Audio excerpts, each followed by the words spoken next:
आदरणीय मंच उपस्थित सभी महानुभावों और मेरे प्रिय साथियों, आज मैं जिस विषय पर बोलने जा रहा हूं, वह केवल एक ऐतिहासिक व्यक्तित्व पर नहीं, बल्कि एक ऐसी दिव्य आत्मा पर है जिन्होंने मानवता को करुणा, शांति और आत्मबोध का मार्ग दिखाया। भगवान गौतम बुद्ध। गौतम बुद्ध का जीवन केवल ज्ञान की खोज की एक यात्रा नहीं थी, बल्कि वह एक सशक्त उदाहरण है कि कैसे एक सामान्य व्यक्ति आत्मनिरीक्षण और साधना के माध्यम से बुद्ध यानी जागृत बन सकता है।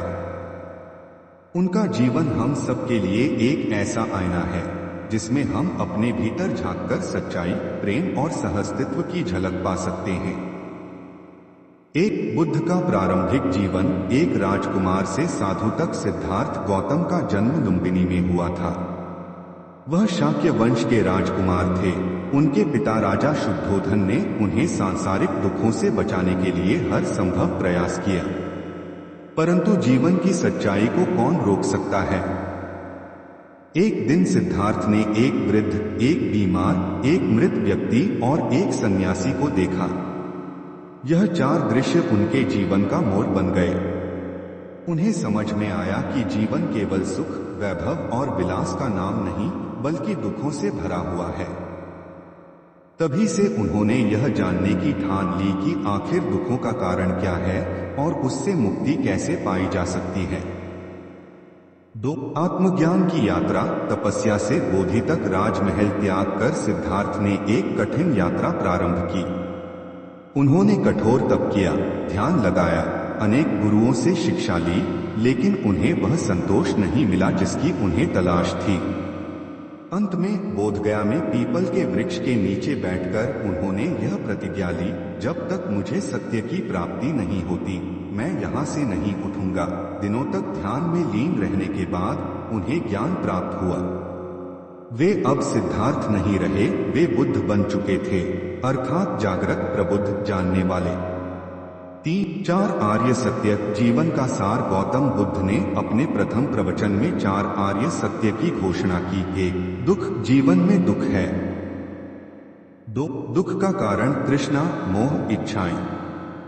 3. दुख का अंत। तृष्णा के अंत से दुख का अंत संभव है। 4. अष्टांगिक मार्ग। दुख के अंत के लिए 8 मार्ग। यह 4 सत्य हमें यह सिखाते हैं कि जीवन में दुख स्वाभाविक है, लेकिन उससे मुक्ति भी संभव है, सही मार्ग और समझ के साथ। 4. अष्टांगिक मार्ग। जीवन को दिशा देने वाला सूत्र। गौतम बुद्ध ने जो अष्टांगिक मार्ग बताया, वह केवल धार्मिक जीवन का नहीं, बल्कि हर इंसान के लिए एक नैतिक और व्यावहारिक मार्गदर्शन है। 1. समयक दृष्टि। सत्य को देखना। 2. समयक संकल्प। सही सोच। 3. समयक वाणी। सत्य, मधुर और अहिंसक वाणी। 4. समयक कर्म। सही कार्य। 5. समयक आजीविका। ईमानदारी की रोजी। 6. समयक प्रयास। सत्कर्म में निरंतर प्रयत्न। 7. समयक स्मृति। सतत सजगता। 8. समयक समाधि। ध्यान और आत्मनियंत्रण। अगर हम इस मार्ग का अनुसरण करें तो न केवल हमारा व्यक्तिगत जीवन शांतिपूर्ण बनता है, बल्कि समाज में भी समरसता और करुणा फैलती है। 5. करुणा और मैत्री। बुद्ध की सच्ची शिक्षा। गौतम बुद्ध ने करुणा को सर्वोच्च गुण माना। उनका मानना था कि किसी भी धर्म का सार यह नहीं कि आप क्या पूजा करते हैं, बल्कि यह कि आप दूसरों के प्रति कितने दयालु हैं। उन्होंने कहा, जब तक तुम स्वयं अपने लिए करुणा नहीं रखते, तब तक तुम दूसरों के लिए भी करुणा नहीं रख सकते। बुद्ध के लिए धर्म कोई कर्मकांड नहीं था। उनका धर्म था मैत्री, करुणा, समता और अहिंसा। 6. आंतरिक परिवर्तन। बुद्धत्व की असली राह। गौतम बुद्ध ने आत्मज्ञान पर बल दिया। उन्होंने कहा कि अपदीपो भव, स्वयं दीपक बनो। इसका अर्थ है कि तुम स्वयं अपने मार्गदर्शक बनो। बाहरी रोशनी, बाहरी प्रतीकों में मत उलझो, बल्कि अपने भीतर की शांति को खोजो। यह शिक्षा आज के युग में और भी अधिक प्रासंगिक है, जहां हम बाहरी आकर्षणों में खो जाते हैं और भीतर का चैन खो बैठते हैं। सात प्रेरणा आज के युग के लिए गौतम बुद्ध के जीवन की सबसे बड़ी प्रेरणा यह है कि हर इंसान, चाहे वह किसी भी जाति, धर्म, वर्ग या संस्कृति से हो, वह अपने आचरण, विचार और ध्यान के माध्यम से बुद्धत्व प्राप्त कर सकता है।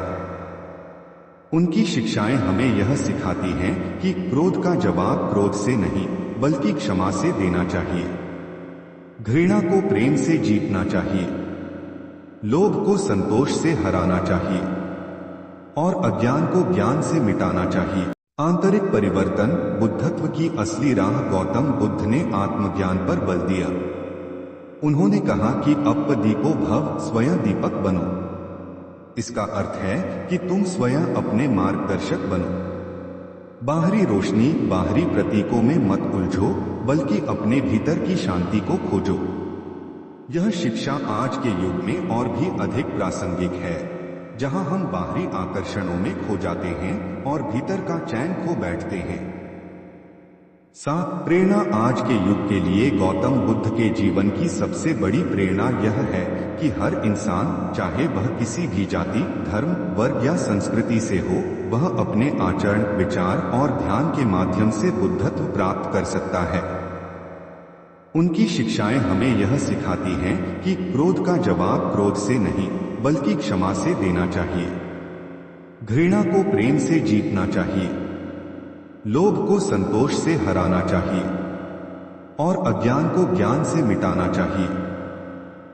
शिक्षा, समाज और बुद्ध की दृष्टि। बुद्ध ने समाज के हर वर्ग को एक समान दृष्टि से देखा। उन्होंने स्त्रियों को भी संघ में स्थान दिया। यह उनके समय में एक क्रांतिकारी कदम था। उन्होंने कहा, कोई मनुष्य अपने जन्म से ब्राह्मण नहीं होता, वह अपने कर्मों से ब्राह्मण होता है। आज जब हम जात पात, भेदभाव, हिंसा और असहिष्णुता से घिरे हैं, बुद्ध का यह संदेश और अधिक प्रासंगिक हो जाता है।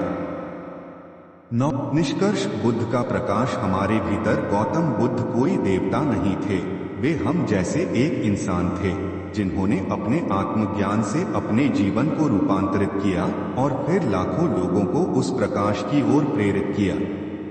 अगर हम उनके बताए मार्ग पर चलें, तो हम भी उस अंधकार से मुक्त हो सकते हैं जो हमारे भीतर के मोह, द्वेष और लोभ का है। समापन। तो आइए हम सभी इस प्रण के साथ इस सभा को छोड़े कि हम अपने भीतर बुद्धत्व को जगाएंगे। हम करुणा, मैत्री और अहिंसा के मार्ग पर चलेंगे। हम अपने जीवन को इतना सरल और शांत बनाएंगे कि हमारे आसपास भी शांति की लहर फैल सके। गौतम बुद्ध की शिक्षाएं न तो समय के बंधन में हैं, न ही किसी सीमा की मोहताज। वे आज भी उतनी ही प्रभावी हैं जितनी 2500 साल पहले थीं। बुद्धं शरणं गच्छामि। धन्यवाद।